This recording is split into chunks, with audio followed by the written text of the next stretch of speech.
Last I checked, when the present takes on the future usually wins. Peter, let's go broadcast now.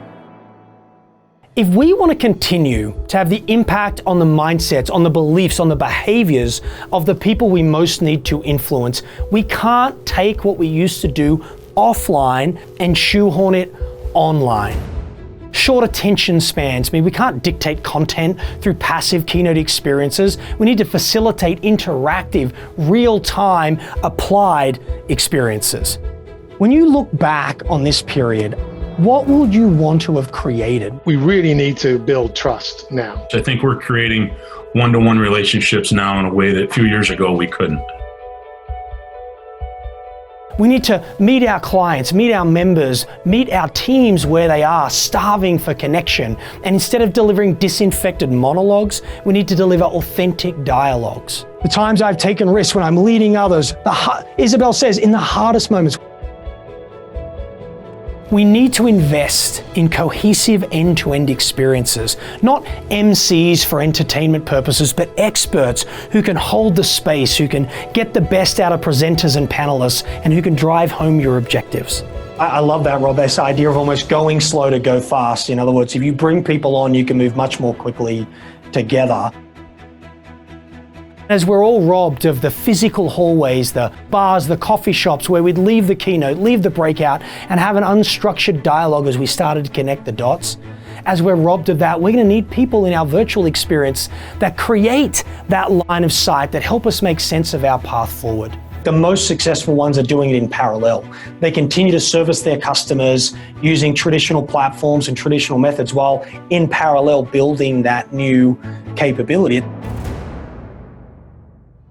What about the keynote followed by the traditional fireside chat where either one or more of your senior team gets together with the external keynote speaker and talks about what those ideas look like applied to your world, where they take your vision, your ambition, and bring it to life, where your external thought leader adds credibility to your internal strategy, and when the whole process humanizes your leaders to your clients and to your employees as well.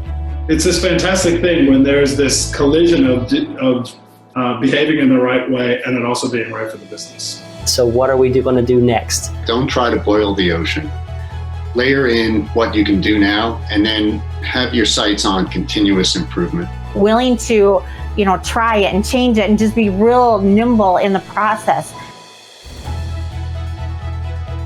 People right now are desperate to know, what are other people like them doing to handle the challenges of today? What's working, what's not working? What about a directed but authentic client panel? One where we intentionally reposition your value in this new world. One where we create a space for your clients to tell your story, because we know that will massively enhance believability.